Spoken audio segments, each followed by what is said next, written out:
오늘도 하나님의 은혜와 그리스도의 능력이 든든한 교회와 여러분 속에 임하기를 간절히 축원드립니다.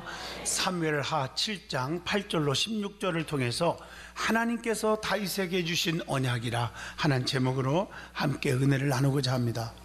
우리가 하나님 말씀을 잘 연구해 보면 하나님은 엄청난 사랑의 하나님이십니다. 그 하나님은 자기 백성들에게 엄청나게 복을 주시는 사랑의 하나님이심을 알 수가 있습니다. 택한 자들에게 복을 주신다고 했어요. 그들에게는 사랑하신다, 능력 주신다, 잘되게 해주신다, 지켜주신다, 보호하신다, 인도하신다, 살려주겠다 등등 이런 말씀들이 수도 없이 성경에 기록되어 있습니다. 그러나 택한 자들에게 하나님께서 너 저주받아라, 실패해라, 낙심되어라, 병들어라, 죽어라 이런 말은 아무리 찾아도 한 말씀도 없습니다. 그러므로 하나님은 성도들을 축복하시고 사랑하시는 분임을 알 수가 있습니다. 그래서 우리는 성도가 되는 것, 성도는 구별하여 하나님께 드려진 백성, 거룩한 백성, 하나님의 자녀, 오늘 이런 성도가 돼야 돼요. 주님 안에서 사는 사람, 이런 사람들을 주님이 책임져 주십니다. 특별히 오늘 본문 말씀을 잘 보시면 다윗에게 하나님께서 주신 축복의 언약들이 꽉 차게 나옵니다. 하나님은 하나님을 향한 다윗의 진실한 마음의 중심을 다 보시고 축복의 언약을 해 주셨습니다. 오늘 사무엘하 7장의 말씀을 통해서 다윗이 어떤 사람이기에 하나님의 마음을 움직였을까? 또 다윗에게 언약해 주신 하나님의 축복이 무엇일까? 그 언약의 축복의 메시지에 나타난 그 하나님의 역사, 그리고 그 축복의 메시지를 나단 선지자를 통해서 통보를 받아요. 그리고 너무 감격스러워서 다윗이 하나님께 드린 그 감사의 기도를 통해서 우리에게 주시는 교훈이 너무나 큽니다. 같이 은혜를 나누고자 합니다. 제일 먼저 하나님의 마음을 움직인 다윗의 신앙, 다윗의 믿음에 대해서 생각을 해보겠습니다. 다윗은 정직한 사람입니다. 믿음의 사람입니다. 하나님을 뜨겁게 사랑하는 사람이었습니다. 하나님이 사울을 버렸고 다윗을 버리지 않고 사랑했다는 말씀이 나와요. 이해가 안 돼요. 사울보다 다윗이 더 나쁜 사람이었어요. 그런데 사울은 버렸지만 다윗은 안 버렸습니다. 하나님이 왜 그랬을까? 왜 하나님이 사울을 버렸을까? 왜 다윗을 하나님이 안 버리고 쓰셨을까? 제일 먼저 왜 하나님이 사울을 버렸을까를 생각해 봅니다. 이유가 다 있어요. 첫째, 교만했기 때문에 하나님으로부터 버림받았습니다. 사울은 베냐민 지파 기스의 아들로 부친의 잃은 나귀를 찾기 위하여 헤매는데 선지자 사무엘을 찾았어요. 사무엘은 사울이 올 것을 미리 알았고 기름을 부어 이스라엘의 초대 왕으로 세워주셨음을 사무엘상 10장 1절에 나옵니다. 사울은 처음에는 성령에 충만했습니다. 예언까지 한 사람이라고 성경은 말합니다. 사무엘상 10장 6절이나 사무엘상 19장 23절 24절에 기록되어 있습니다. 그러나 권세가 막 높아지고 물질이 생기고 그러니까 목에 힘이 들어가기 시작했어요. 그래서 하나님 앞에 불순종했고 교만해진 줄 압니다. 교만해지니까 주의 종 선지자 사무엘을 우습게 여겼고 주의 종이 해야 하는 제사까지 자기가 드려버렸어요. 목회권을 건드렸어요. 사무엘상 13장 9절로 10절의 말씀입니다. 그래서 하나님의 신이 떠났고 떠나니까 이때라 하고 악귀가 딱 붙잡는 거예요. 악귀에 사로잡혀서 결국에는 전쟁터에서 비참하게 죽고 말았습니다. 사무엘상 15장 23절, 사무엘상 31장 3절과 4절에 기록되어 있습니다. 두 번째 사울이 버림받은 이유가 뭐냐? 시기 질투 때문입니다. 사울이 다윗의 전공을 생각하여 군대의 장을 삼았는데 동네방네 다니다 보니까 여인들의 환영의 소리를 들어보니까 사울이 죽인 자는 천천히요 다윗은 만만이로다, 이 말을 불쾌하게 여기고 다윗을 질투하여 미워하게 되었고 결국 다윗을 죽이려고까지 했음을, 우리 믿음의 사람들은 시기 질투가 있어서는 안 됩니다. 시기 질투는 망하는 길입니다. 남이 잘 될 때 박수 쳐주고 기뻐할 수 있는 인격적 신앙인이 되시기를 바랍니다. 얼마나 아름다운 일이에요. 남이 잘 되면요, 자기 천천도 굉장한 건데 다윗이 만만이라고 하니까 배가 아픈 거예요. 시기 질투가 나온 거예요. 이러면 안 됩니다. 그것이 버림받은 이유 중에 하나입니다. 세 번째 이유는 사울은 하나님께 기도할 줄 모르고 모든 일을 책임 전가를 잘했던 사람이에요. 여러분 사무엘상 13장 11절 읽어보면 사무엘이 이르되 왕이 행하신 것이 무엇이냐 하니 사울이 대답을 합니다. 백성들은 내게서 흩어졌고요, 백성도 탓을 합니다. 당신은 정한 날에 오지 않았고요, 주의 종을 비판하고 주의 종에게 책임 전가합니다. 블레셋 사람은 이 믹마스에 모였음을 내가 보았으므로 이렇게 말을 합니다. 여러분 책임 전가하지 마세요. 무슨 일이 닥치면은 하나님 잘못했습니다, 내가 부족해서요, 이래야 할 텐데 하나님 앞에 책임 전가하고 성도들 앞에 책임 전가하고 주의 종 앞에 책임 전가하고 모든 사람들이 상처받고 시험 들으면 전부가 나가서 뭐라고 합니까? 누구 때문에 누구 때문에 누구 때문에지 자기 때문이라는 말을 하는 사람을 한 번도 내 평생에 목회하면서 들어보지를 못했습니다. 오늘 여러분 사울이 왜 버림받았을까? 책임 전가했습니다. 꼭 기억해 주시기를 바랍니다. 주님이 제일 싫어하는 단어가 세 가지가 있잖아요. 척자라는 단어, 때문에라는 단어, 차차라는 단어. 주님이 제일 싫어합니다. 미루지 마요. 즉시 일하시고요, 때문에 하지 마요, 핑계하지 마세요, 책임 전가하지 마세요. 그리고 척자, 기도하는 척, 믿음 있는 척, 하나님을 사랑하는 척 하지 않기를 바랍니다. 그러면 왜 하나님이 사울은 버렸는데 다윗을 버리지 않았을까? 왜 다윗을 쓰시고 사랑했을까? 궁금하잖아요. 다윗은 죽을 죄를 진 사람이었습니다. 그렇지만 하나님은 그를 버리지 아니하고 쓰신 이유가 있습니다. 첫째가 어릴 적부터 충성스러운 목자였기 때문입니다. 자기 맡은 일에 최선을 다했던 그런 사람이 다윗이라고 사무엘상 16장 11절을 통해서도 알 수가 있습니다. 이러한 다윗을 하나님께서 그 이름을 존귀하게 만들어 주셨다고 사무엘하 7장 8절 9절에 말씀합니다. 하나님의 말씀의 능력을 믿는 믿음이 강했음을 두 번째로 생각합니다. 골리앗을 물맷돌 가지고 말씀으로 나가노라, 만군의 여호와의 이름으로 나가노라, 그리고 이겼습니다. 사무엘상 17장 45절로 47절입니다. 하나님을 믿는 사람은 두려워하지 말아야 합니다.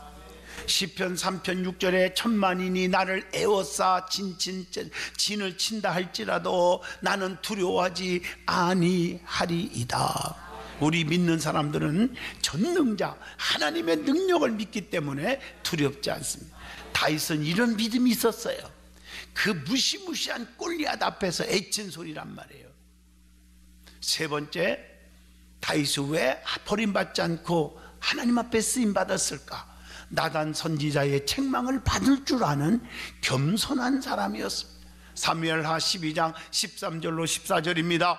이름 없는 주의 종이지만 자기의 죄악을 지적했을 때 침상을 적시고 통곡하고 회개합니다. 사람은 누구나 실수가 있을 수 있습니다. 그때마다 우리는 하나님 앞에 솔직하게 침상을 적시고 회개하면 주님은 버리지 않습니다. 다 용서해 주십니다. 성경을 보세요. 죽을 죄를 졌어도 하나님 앞에 엎드려 회개하는 자 버린 적이 없습니다. 히스기야 왕도 등창함으로 데려가려고 했습니다. 그러나 벽을 향하여 통곡하고 기도했더니 하나님께서 15년의 생명을 연장시켜 주셨습니다. 다윗의 회개시킨 시가 시편에 많이 나오지요. 시편 6편 6절, 51편 1절로 2절, 7절, 17절 얼마든지 성경에 기록되어 있습니다. 자기 잘못을 뉘우칠 줄 알며 회개할 줄 아는 다윗을 하나님은 버리지 아니하셨다는 말입니다. 그러므로 회개하는 성도가 되시고 무릎을 꿇고 회개하는 기도하는 사람, 하나님이 정죄하지 않는다는 걸 믿으시기를 축원드립니다. 네 번째, 다윗은 기도의 사람이었습니다. 무엇을 하든지 먼저 하나님 앞에 간절히 기도부터 드렸습니다. 내 생각, 내 의지, 내 지식, 이론 갖고 생활하지 않았고 하나님 앞에 기도부터 시작합니다. 여러분, 기도의 사람이 됩시다. 사무엘하 7장 18절, 7장 27절, 시편 3편 3절로 4절, 시편 4편 1절, 시편 5편 2절로 3절, 얼마든지 성경에 나옵니다. 다섯 번째로, 다윗은 찬송을 많이 부른 사람입니다. 여러분, 감사가 넘치는 사람이 찬송이 넘칩니다. 여러분, 찬송 많이 부르고 찬송에 기쁨이 있는 사람들 보세요. 뭐 감사가 넘치는 사람이에요. 시편 8편 1절로 2절, 시편 9편 1절로 2절, 23편 1절로 2절 다 보면 1절로 2절, 1절로 2절 그랬잖아요. 처음 스타트가 그냥 찬송이 흘러 넘치는 거예요. 감사가 넘치는 거예요.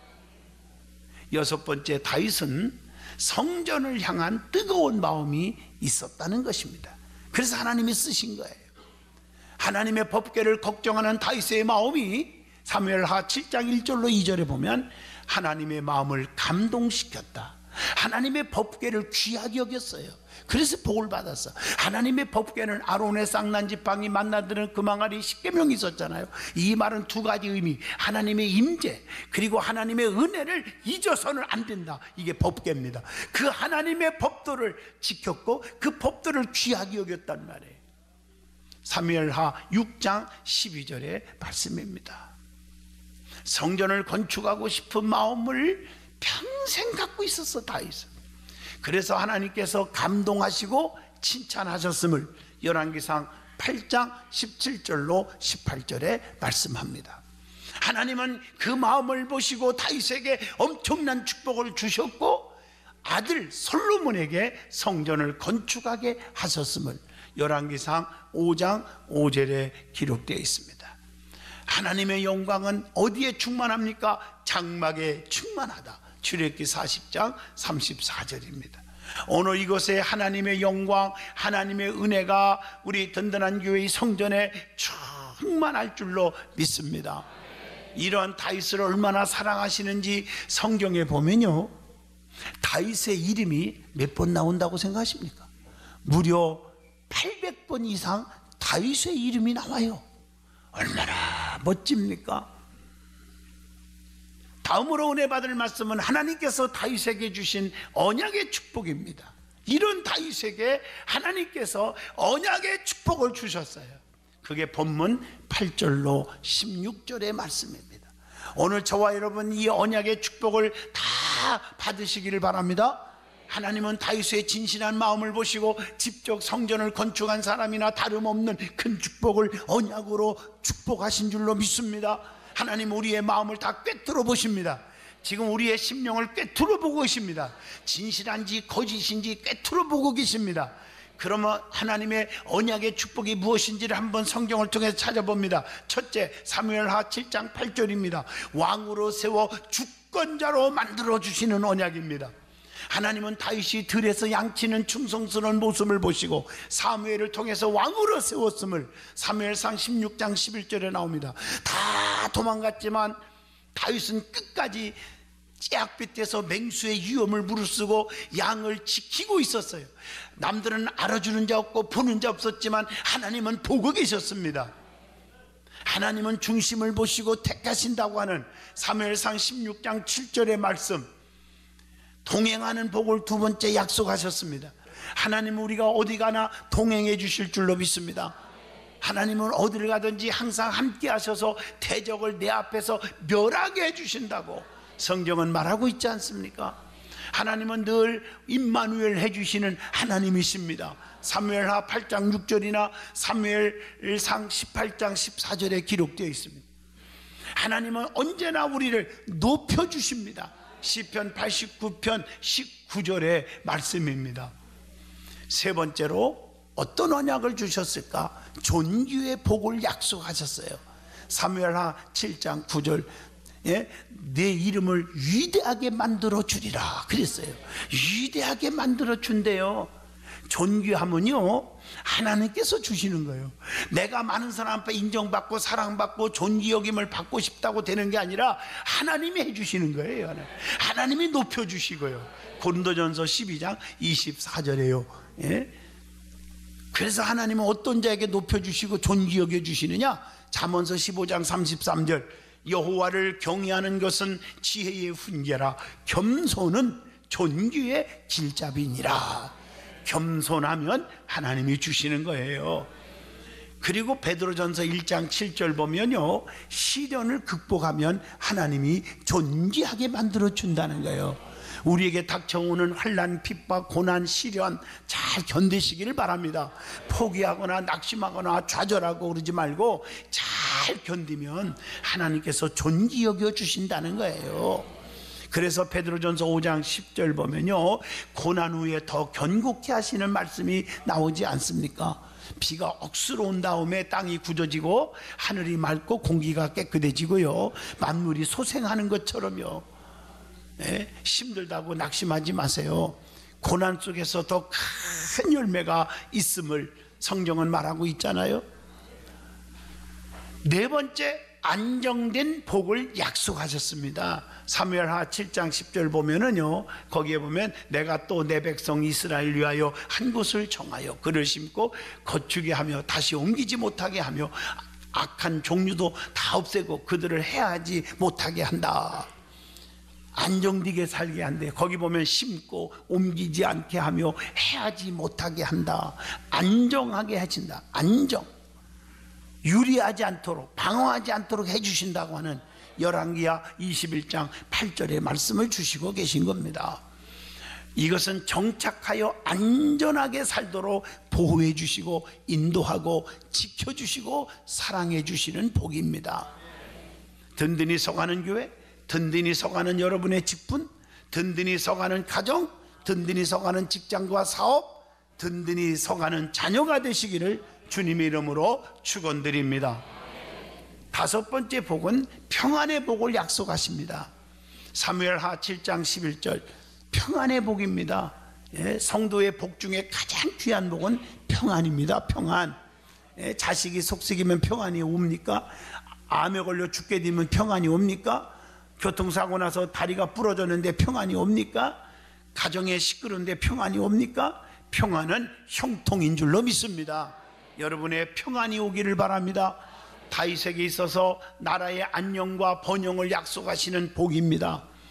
무슨 일을 하든지 잘할 때 하나님이 평안이 오게 하잖아요. 그러므로 이 복은 형통의 복입니다. 하나님은 다윗에게 형통의 복을 약속하십니다.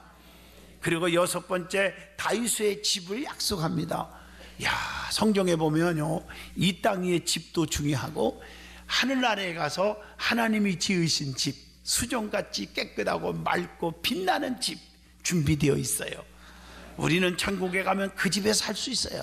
이 땅에서도 집이 있듯이 말입니다. 할렐루야. 그래서 우리의 소망은 하늘, 땅에보다 하늘에 두라 더 좋은 집이 있어요. 그런데 성경을 보면요, 사무엘하 7장 11절 보면 전에 내가 사사에게 명령하여 내 백성 이스라엘을 다스리던 때와 같지 아니하게 하고 너를 모든 원수에게서 벗어나 편히 쉬게 하리라. 그래서 여호와가 또 내게 이르노니 여호와가 너를 위하여 집을 짓고, 하나님이 여러분을 위해서 집을 줘주신다는 거예요. 이 말은 이 땅 위에 사는 동안에 평안하게, 행복하게, 축복 속에 안전하게 살게 해주신다, 그 말이에요. 그래서 여덟 번째, 다윗의 약속이 축복한 약속이 뭡니까? 다윗의 아들 솔로몬을 통해서 성전을 건축할 것을 약속합니다. 사무엘하 7장 13절. 오늘 여러분, 솔로몬은 인간적으로 말하면 불의한 죄악의 씨입니다. 그런데도 역대의 솔로몬이 받은 축복을 보면 네 가지 큰 것. 첫째, 전무후무한 지혜, 전무후무한 부귀영화.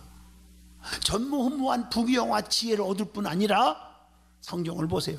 아버지 뒤를 이어 왕이 되는 축복을 받아요. 그리고 그 축복된 자리 성전에 건축을 하는 축복을 누리게 되었습니다. 멋있잖아요. 하나님은 다윗에게도 허락하지 않았지만 그 중심을 보시고 다윗의 집을 견고케 하고 그의 아들 솔로몬을 통해서 성전을 건축하는 복을 누리게 하셨다고 하는 열왕기상 5장 5절, 8장 19절, 역대상 22장 10절에 기록되어 있습니다. 아홉 번째로 다윗의 나라를 영원하게 하실 것을 약속합니다. 사무엘하 7장 15절로 16절, 우리 대한민국도 하나님이 영원히 세워줄 줄로 믿습니다. 누구든지 넘나들도 못하고 누구든지 건들지 못하는 나라, 자유민주주의의 나라가 이 나라가 될 줄로 믿습니다. 사울처럼 패하지 않게 하신다고 약속했죠. 다윗에게. 다윗이 주의 법도를 지킨 결과라고 열왕기상 11장 34절에 나옵니다. 그래서 이 아들에게 왕위를 이어주게 한 것이라고 그렇게 기록되어 있지 않습니까? 그리고 영원히 다윗의 나라가 보존되고 견고케 하신다고 16절에 그래서 말씀한 것입니다. 그러면 다윗이 하나님께 너무 감사해서 감사 기도한 내용이 있습니다. 사무엘하 7장 18절로 29절입니다. 어떻게 감사 기도했을까? 첫째, 귀중한 시간을 들여서 제일 먼저 하나님께 감사의 기도를 드렸습니다. 시편 5편 3절, 88편 13절, 사무엘하 7장 18절입니다. 그리고 두 번째, 그동안 받은 은혜를 헤아려 보면서 자신을 겸손히 낮추고 감탄과 감격의 감사의 기도를 드렸음을 사무엘하 7장 18절로 21절, 우리 믿음의 성도들이요, 그동안 하나님의 받은 은혜를 헤아려 볼 줄 아시기를 바랍니다. 세 번째, 주님밖에 참신이 없다고 고백하며 기도합니다. 사무엘하 7장 22절, 시편 62편 11절, 우리에는 주님밖에 참신이 없습니다. 하나님만이 살아계신 분입니다. 고백할 수 있기를 바랍니다. 네 번째, 사무엘하 7장 22절에 하나님은 광대하시다, 하나님은 광대하시다 기도했습니다. 하나님은 모든 신보다 크신 분이라고 역대하 2장 5절에 말씀하고 있지 않습니까? 그리고 시편 86편 10절에 보니까 주님만이 하나님이십니다. 하나님은 유일하신 분이다. 그렇게 고백을 합니다. 믿음이 대단한 겁니다. 다윗은요. 다섯 번째로 하나님께 간구할 마음이 생겼다고 고백을 합니다. 사무엘하 7장 27절, 여러분은 기도하고 싶은 마음이 생겼다? 이건 축복인 줄로 믿습니다. 그리고 여섯 번째, 사무엘하 7장 28절 보면 하나님께서 좋은 것을 종에게 말씀하셨다고 감사 고백을 하고 있습니다. 성도들은 모든 좋은 것들을 하나님이 주시는 것으로 믿고 감사할 수 있기를 바랍니다. 일곱 번째는 종의 집에 주님의 은혜로 영원히 복을 받게 해달라고 기도합니다. 여러분, 복을 받으려면 영원히 받아야 하잖아요. 세상 사람은 달면 삼키고 쓰면 뱉어요. 영원하지 않더라고. 교회 안에도 보면요, 끼리끼리 그냥 죽고 못 살아. 그냥 아주 죽고 못 살아. 게다가 하나가 시험 들으면 그 사람이 하나님보다 높아서 그런지 같이 따라서 시험 들고 안 나와요. 그런데 그게 영원하면 좋겠어. 근데 그 1년도 안 가고 반년도 안 가가지고 그냥 원수가 돼갖고 따로따로 헤어져 살더라고. 또 이게 인간의 삶의 모습입니다. 하나님은 변하지 않습니다. 영원히 우리를 붙잡아 주시고 축복하시는 줄로 믿습니다. 세상 의지하지 마요. 사람 의지하지 마세요. 상처받아요. 믿음의 주여 또 온전케 하신 이인 예수만 바라보자. 히브리서 12장 2절의 말씀을 붙잡을 때 믿음이 흔들리지 않습니다. 세상 은혜를 기대하지 말고 주님의 은혜를 사모하시기를 바랍니다. 그런데 아무렇게나 영원한 복을 주신 하나님이 아니에요. 종의 집에, 그래서 종의 집에 내가 하나님의 종이 돼야 돼요. 겸손하게. 주인은 주님이십니다. 종은 열심히 일만 하면 됩니다. 누가 안 나눠줘도 괜찮습니다. 하나님께 열심히 기도합시다. 성경에 보면 열심히 기도한 사람들 다 책임져 주셨습니다. 보장해 주셨습니다. 창세기 15장 2절 아브라함도 간절히 기도했어요. 또 창세기 24장 12절 엘리에셀도 간절히 구했습니다. 야고보서 5장 17절로 18절 엘리야도 기도했습니다. 느헤미야 6장 9절 느헤미야도 간절히 기도했습니다. 창세기 32장 야곱도 약복강변에 환두뼈가 위글지도록 간절히 기도했습니다. 하나님 앞에 사랑받은 종들은 다 기도했습니다. 하나님 앞에 기도하는 자가 되기를 축복합니다. 결론을 내립니다. 하나님은 하나님의 백성, 하나님께로 가까이 하는 사람, 하나님 마음에 감동을 주는 사람에게 주시는 약속들이 많습니다. 오늘 다윗에게 언약한 축복의 약속처럼 우리도 이 약속된 축복을 받으시길 바랍니다. 그러기 위해서는 중심을 보시는 하나님께 진실한 믿음을 보이시기를 진심으로 축원드립니다.